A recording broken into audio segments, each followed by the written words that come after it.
welcome to my channel. Hi everybody, how you doing?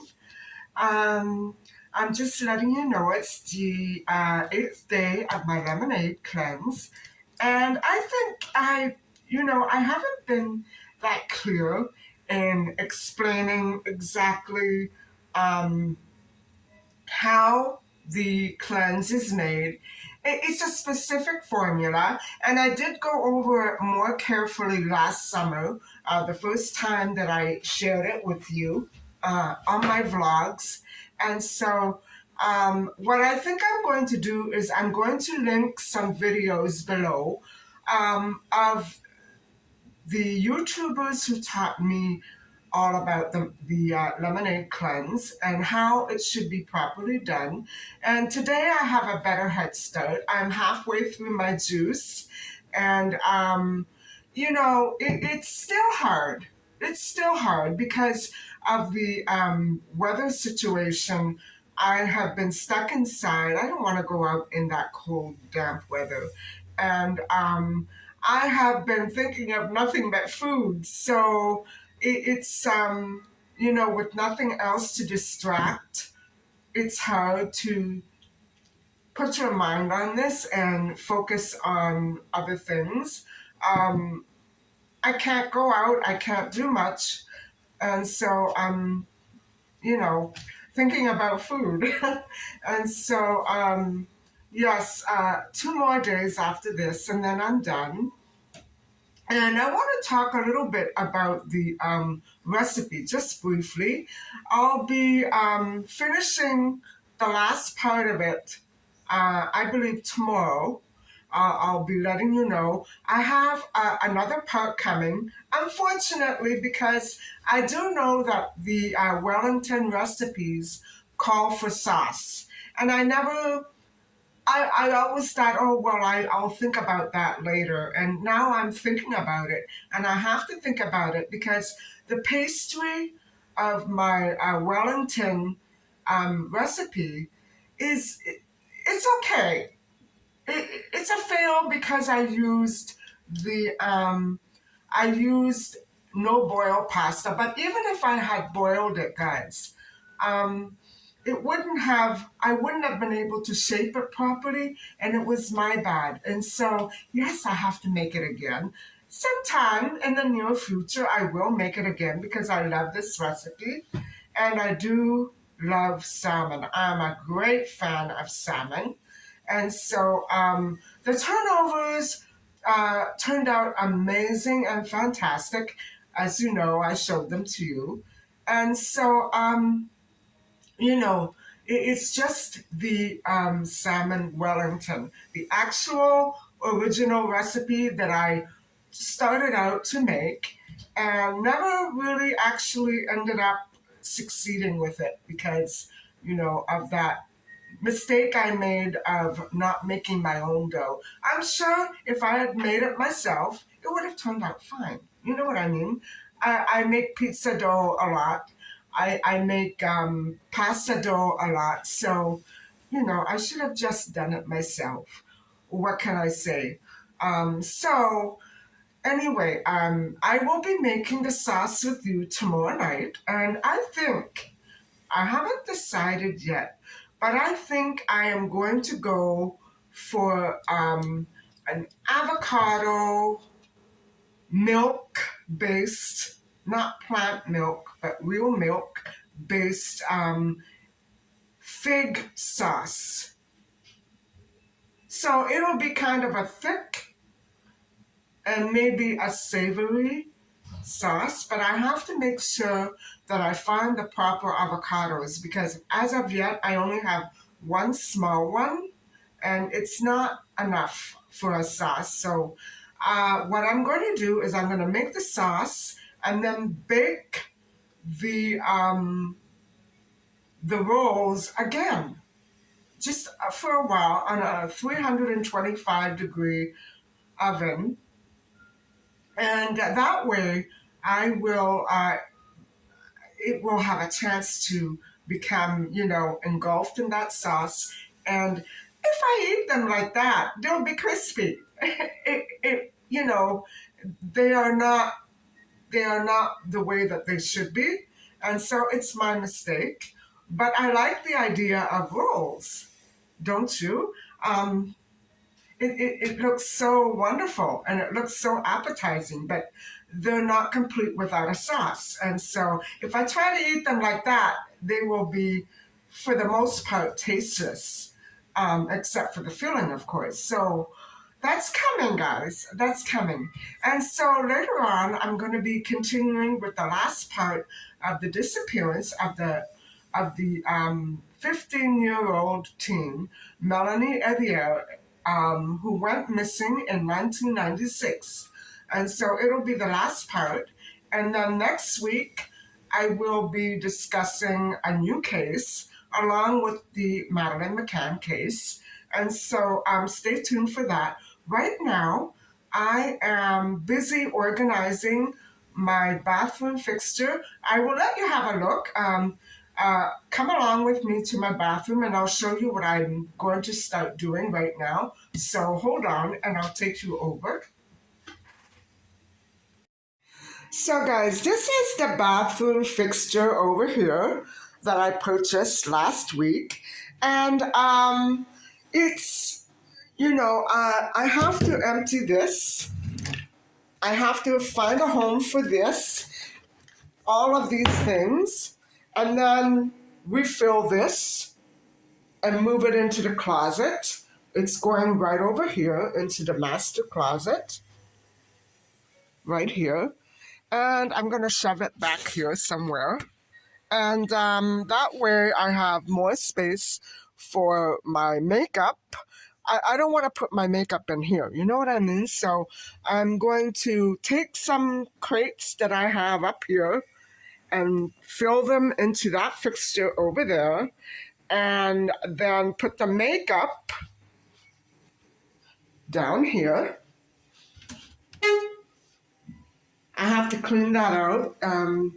You can see I have my mom's things still here, and I've been debating putting it off. I didn't want to, it's upsetting to do this. But I think I'm strong enough to do it now. It's been 5 years, guys, so it's time to clear some of my mom's things out. I still have kept many of her things and her clothing. And you saw me clean out the closet last October. And so that was an amazing job. Anyway, guys, that's what I'm tackling today. And I'm going to do that before I sit down and talk to you about Melanie because I already have my notes all prepared. And so it's just a matter of doing this and taking out some trash. And that'll be it. I also have to make my last batch of lemonade for the next couple of days. And so I'm hoping that the syrup lasts, because if it doesn't, I'm, just going to make it stretch. I don't care. It's so hard to find syrup, the right kind. It has to be dark syrup. And so, I want to impress that upon my, the viewers out there who are wondering what kind of syrup. Don't buy the amber. Don't buy the lighter color. The dark one is the only one that really works well. And so if you can't find the dark one, put off starting the lemonade cleanse, because the other kind won't do. And I don't think sugar-free syrup is a good idea, although I think I'm going to have to end up using that if I do run out of syrup. I have just about 3/4 of a bottle left for 3 days, and I don't think it's enough. So, but I'm probably not going to go and buy another bottle because it's just going to sit there for a year. So, it's not worth it. Anyway, I have to get to work.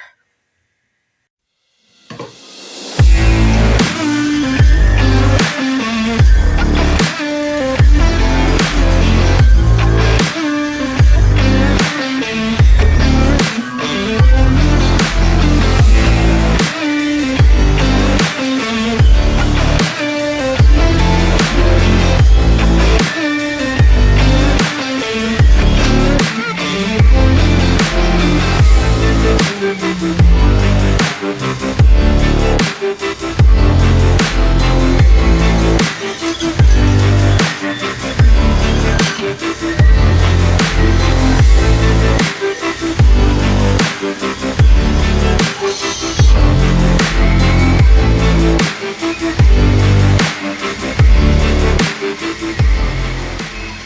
guys, it's a couple of hours later, and I'm still not quite done. Um, I haven't moved the fixture, but I've emptied it, and or as much as I could, and I've rearranged the cupboards. There wasn't much of my mom's things still left. I just threw them away. I kept most of her other things that were very good and that she treasured, but her personal items like her toothbrush and her face machine, she had a little rotary face scrubber. I checked that out because I don't even use it and it was kind of chipped and broken, so I threw it out. I felt bad throwing it out. It took me 5 years to get here, guys. And so I actually found some of my old hair extensions. I had extensions down to here about, oh my goodness, 10 years ago, something like that, maybe 13 years ago. And I remember they were beautiful. Nobody recognized me. And so, no, I'm not going to do extensions anymore. They were annoying. And, it was really a lot of work. I was there hours and hours at the salon having them taken out. It was worse than having them put in. I put them in, they put them in with glue. And so it was really tedious to get them out. They had to be very careful, but my hair didn't suffer in that process. Maybe eventually it did, but it was healthy. And it grew in so thick after that. I don't understand it. But anyway, let me show you what I did with the cupboards, and then we can maybe get started on the details of Melanie there. I still have to wash the floors, but I can do that after our discussion. So hold on, and I'll show you what I did. So this was virtually empty. This was virtually packed. So I basically just did the switcheroo. And I tried to keep the colors of my lipsticks, the pinks with the pinks, the nudes with the nudes, and the corals with the corals. And I have a little tiny box of my mom's things over there. And I tried to keep everything as neat as I possibly could. These are my mom's. And actually, those are mine. For when I had my bladder infection, they came in very handy. And here's the other cupboard. And these are all rollers. All of them. All of these. Trust me, they're rollers. And so these are scents. They're all scents. And a lot of them were my mom's. And so that is how I organized it. And so now I just have a few things of my mom and dad right here. And I'm going to keep this in the master closet. I'm going to just shove it over in a little while. But that's basically what I've been doing all night. And it took me a long time. I have to make space for those. And so, I didn't realize it would take me so long, but I'm almost done, not quite.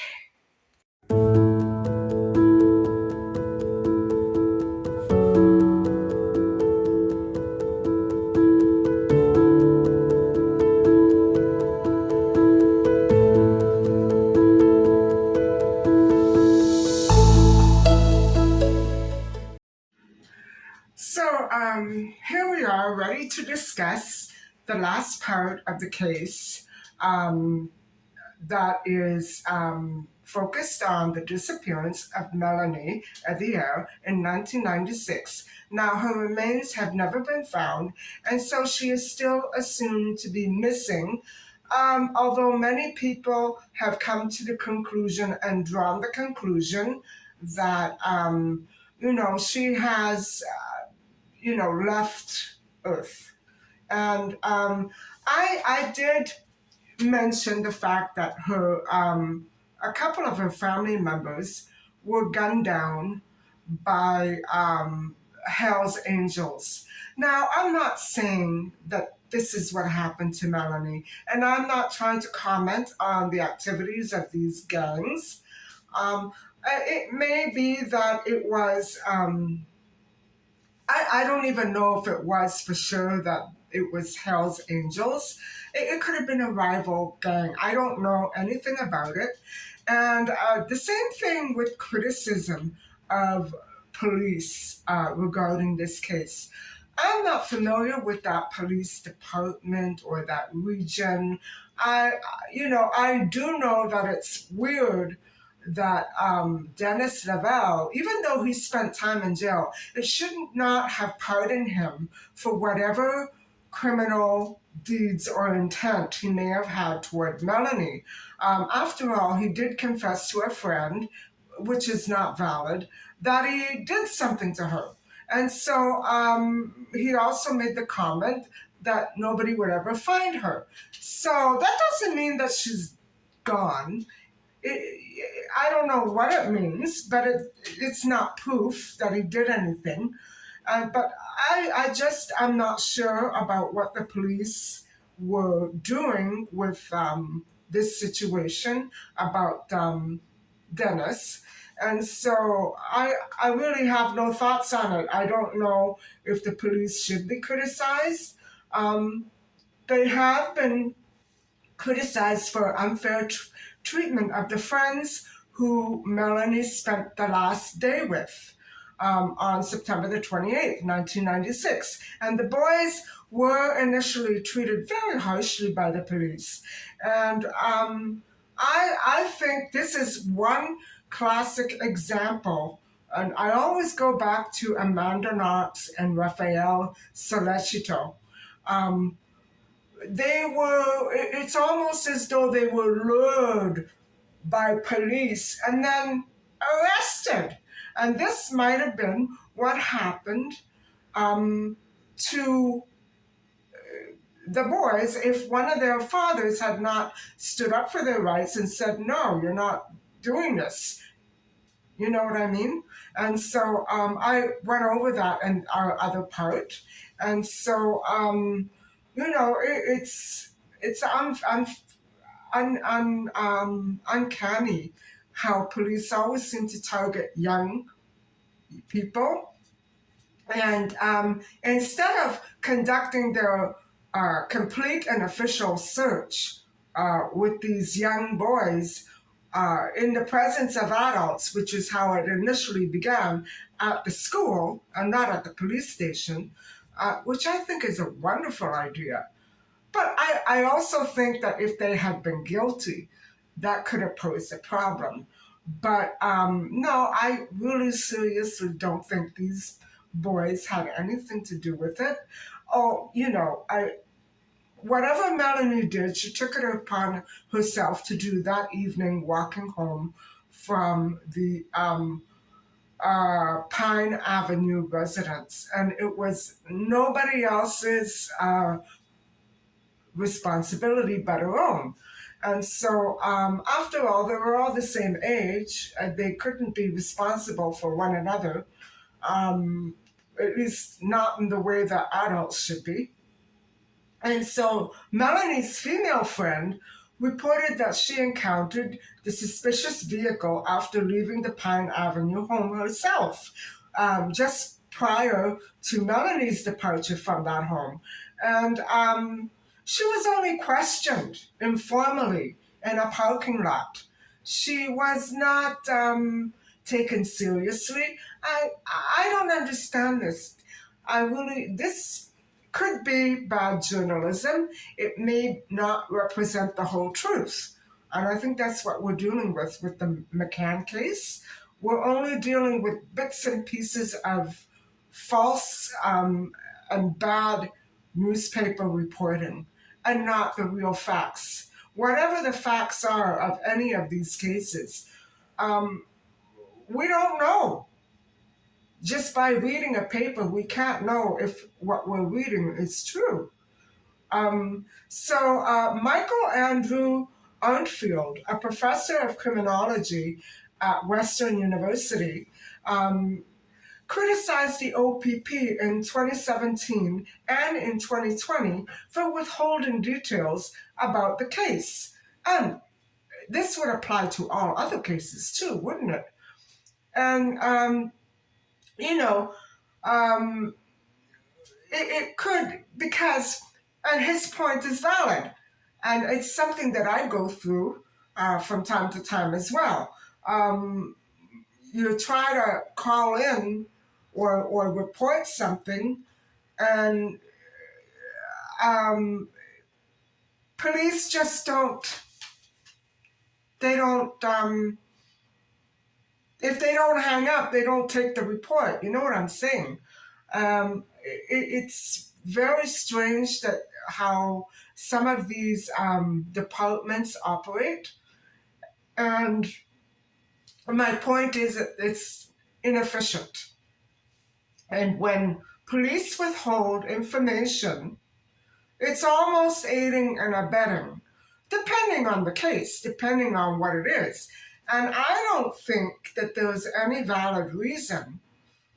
They say because they don't want false confessions. Well, so what? You know that in order to have a real confession, you need physical evidence. Why care?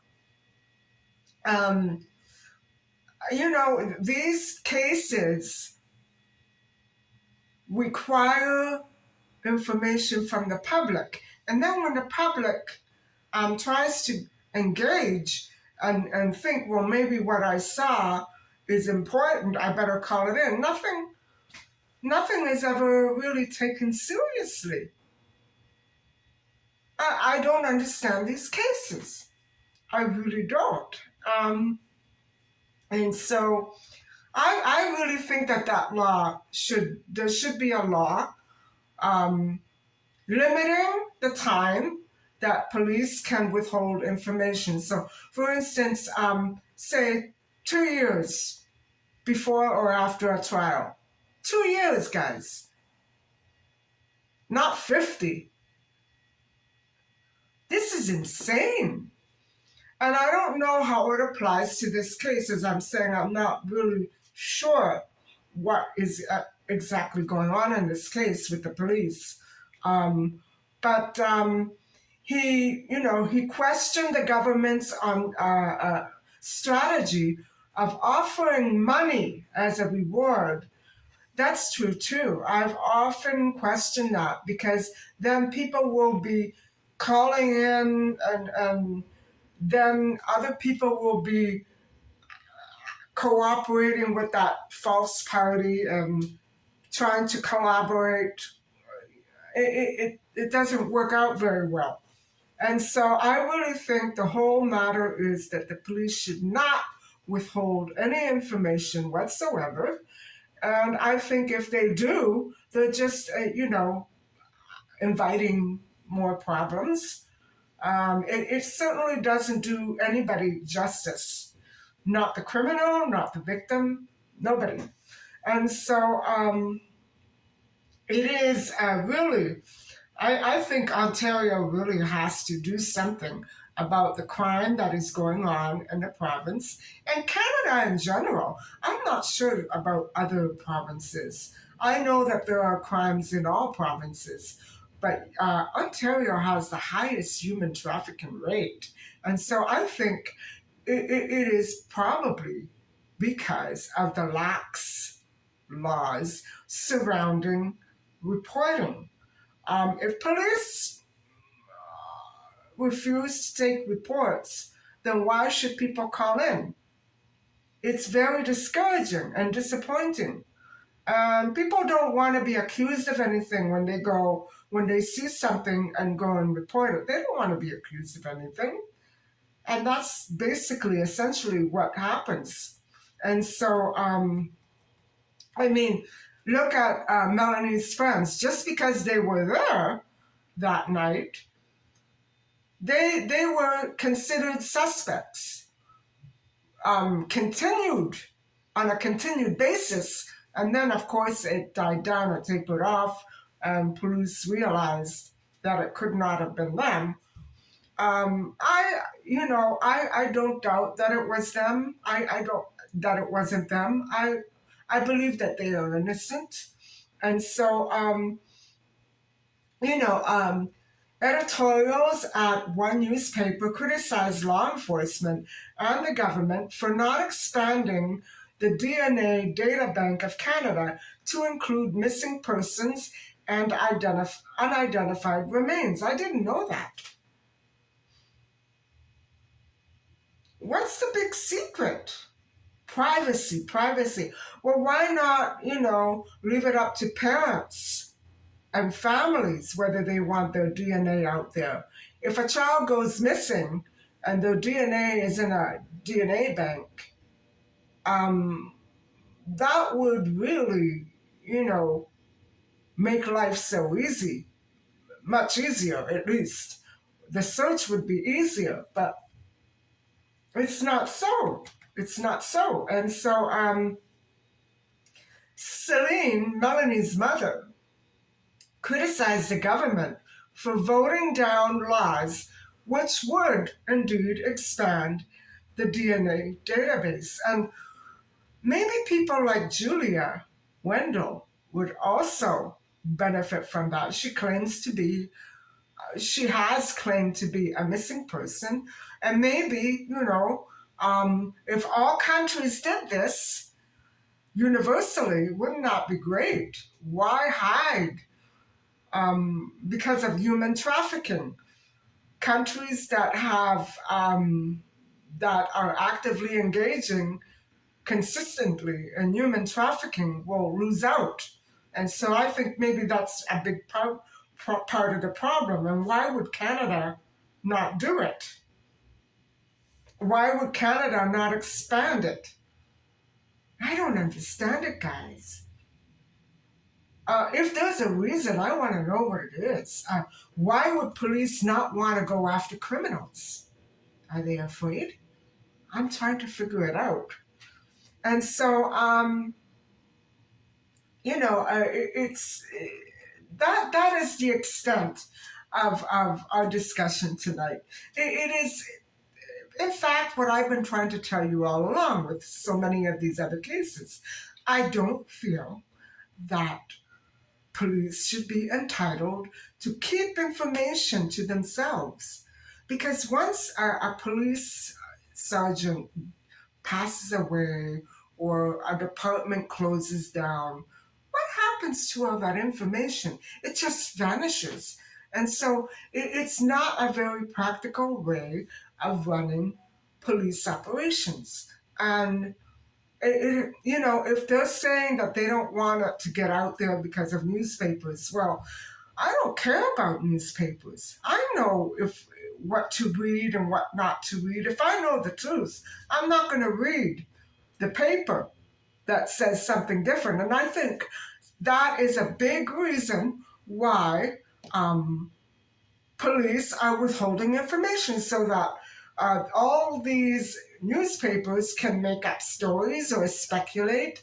And I don't think that's a good way to conduct a criminal investigation. I don't think it's a good way to treat the public who are genuinely, we are scared when crimes occur and we want information. We don't want to be, hung by the noose of a rope in our own homes. We want to know who these people are.